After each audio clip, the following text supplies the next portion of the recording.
I just wanted to add a footnote, which is that China's also not a threat. It's just not a threat. Well, I mean, we're going to get to it. China's a market. It's got great food, great culture, wonderful people, a civilization 10 times older than ours. It's not a threat. Well, as an economist, can you talk about the impact of a cold or hot conflict with China from an economic perspective, given the trade relations? Yeah, it would wreck California, for one thing. It would destroy the economy that you guys are making completely. This economy has been the biggest beneficiary of China's rise probably in the whole world. So it's crazy. Maybe if you're really worried about whether a worker in Ohio has a particular job on a particular assembly line, then you can be anti-China. If you're worried about the tech industry, about California, about peace and the future, you should be pro-China. That's all. So why has it become so universal to assume that we are already in a state of conflict with China on not just party lines, but like almost any spectrum you could kind of like consider? Because John said it exactly right, and he predicted it better than anyone in the whole world in 2001. He said, when China becomes large, we're going to have conflict, because that's John's theory. And it's right as a description of American foreign policy, that we are for power, they are big, therefore they're an enemy. They're an enemy of our aspiration to global hegemony. Thucydides trap. Well, let's let John jump in here. Do you want me to? Is it okay if I talk about this? Yeah. I mean, I think that what's interesting. I mean, you and Jeff, I think, arrive at similar conclusions about Ukraine, but different ones on China, right? Because Jeff is an economist, and I think sees the world in fundamentally positive some ways based on the potential for trade, economics, basically. Whereas you see the world as more of a zero-sum game based on the balance of power. Why don't you just explain that difference? Okay. We are sorry to interrupt you before we move on to John Mearsheimer perspective. We noticed that 98% of you are returning viewers who have not subscribed. If you've enjoyed our content, subscribing would mean the world to us. It's a small click for you, but it makes a huge difference for us. Thank you for your support.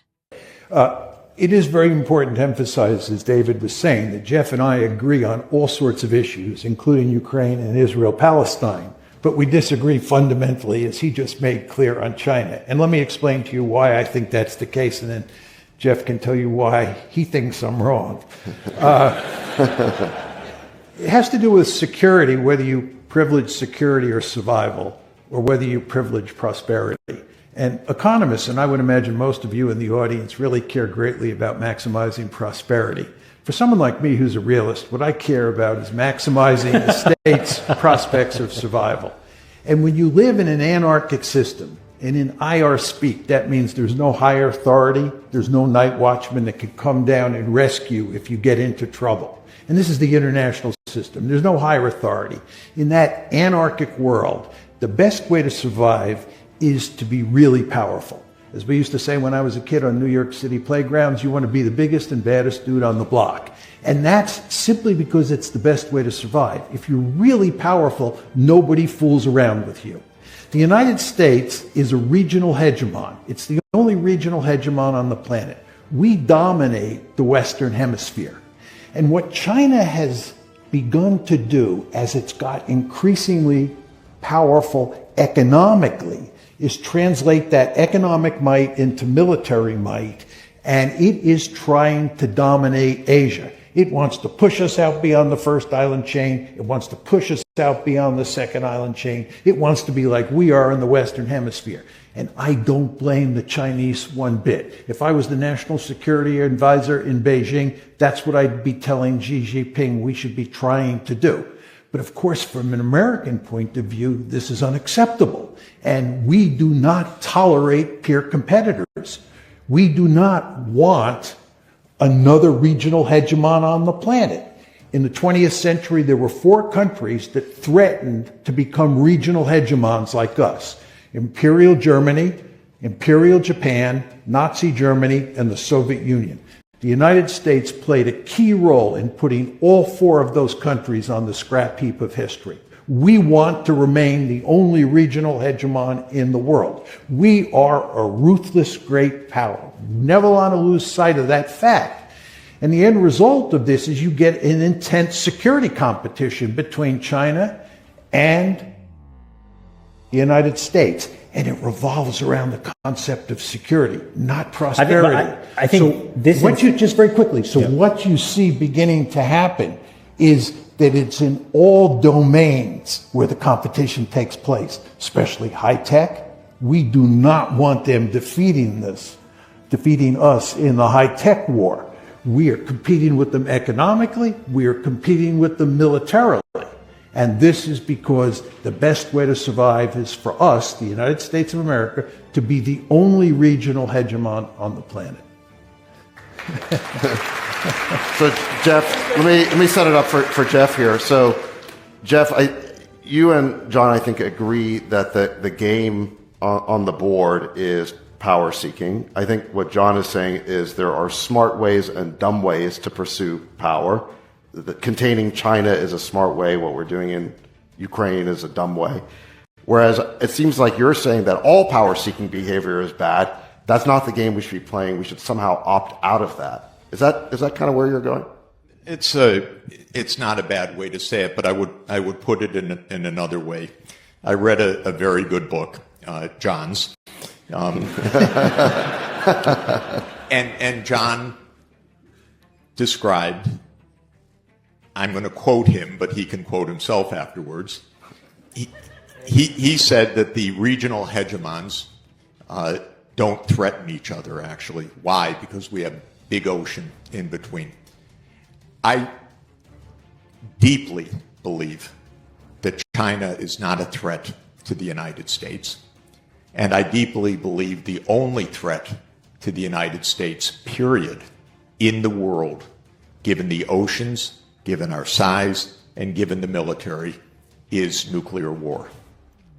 I deeply believe we're close to nuclear war because we have a mindset that leads us in that direction. We have a mindset that everything is a challenge for survival and that escalation is therefore always the right approach. My view is a little bit of prudence could save the whole planet. So why I don't like Ukraine is that I don't see any reason in the world that NATO has to be on Russia's border with Ukraine. I was, as I said, Gorbachev's advisor and Yeltsin's advisor, and they wanted peace and they wanted cooperation. But whatever they wanted, they did not want the U.S. military on their border. So if we continued to push, as we did, we would get to war. John explained that better than anybody. We're now at war, and even this morning, there is further escalation. Blinken has said, well, if the Iranians give these missiles, then we will give missiles to hit deep into Russia. This is a recipe. And then we had Bill Burns, the CIA director, say last week an absurdity that he knows, but CIA directors never tell the truth. If they do, they lose their job. But he said, don't worry about nuclear war. Don't worry about saber rattling. My advice to you is worry a lot about nuclear war. And so be prudent. You don't have to put the U.S. military on Russia's border, okay? And my advice to Russia and to Mexico, when I'm going to Mexico tomorrow, I'll give them a piece of advice. Don't let China or Russia build a military base on the Rio Grande. Not a good idea for Mexico. Not a good idea for Ukraine. Not a good idea for Russia. Not a good idea for China. Not a good idea for the United States. We need to stay a little bit away from each other so that we don't have a nuclear war. By the way, I do recommend another good book, and that is Annie Jacobson's Nuclear War, A Scenario. It takes 2 hours to read. The world ends in 2 hours in the book.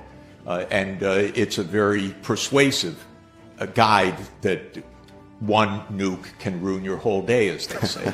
Jeffrey, my strong advice on this, therefore, is recognize China, first of all, is not a threat to the United States security. Big oceans, big nuclear deterrent, and so forth. Second, we don't have to be in China's face. What do I mean by that? We don't have to provoke World War III over Taiwan. That's a long, complicated issue, but this would be the stupidest thing for my grandchildren to die for imaginable. And I resent it every day when we play that game. We have 3 agreements with China that say we're going to stay out of that, and we should. And then China would have no reason for war either. China, and then on the economic side, let me just reiterate, because I was asked yesterday and there was some surprise, was it good to let China into the WTO? I said, of course. It enriched all of you, by the way. It enriched me. It enriched this country. It enriched the world, including enriching China. That's normal. Economics is not a zero-sum game. We all agree on that. I believe that security doesn't have to be a zero-sum game either. We can stay a little bit away from each other, and China does not spend its time bemoaning America being a Western Hemisphere hegemon. They don't. That's not their greatest interest, to bring down American power in the Western Hemisphere. Jeff, what about the energy? Hold on, let's let John respond to this.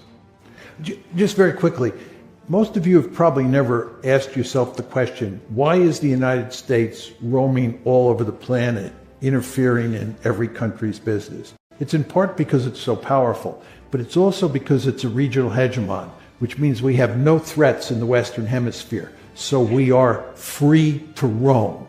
The great danger, Jeff, if China becomes a regional hegemon and doesn't have to worry about security then concerns, they behave like us, yeah. then they behave like us. Can't That's we do exactly better? right. But my point to you, Jeff, is let's prevent that from happening by preventing them from becoming a regional hegemon. We don't want them to have freedom to roam. You were talking about them putting military bases in Mexico. Yeah. That's our great fear.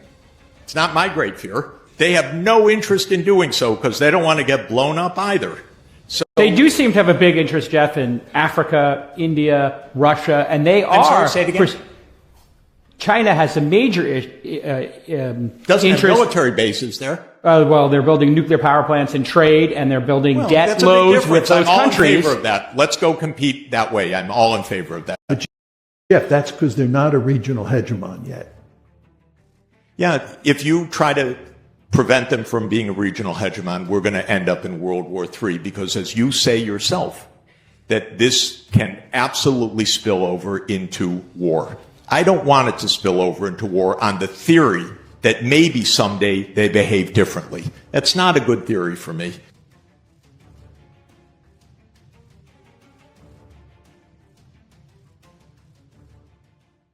What do you guys think? Who is right here in this debate?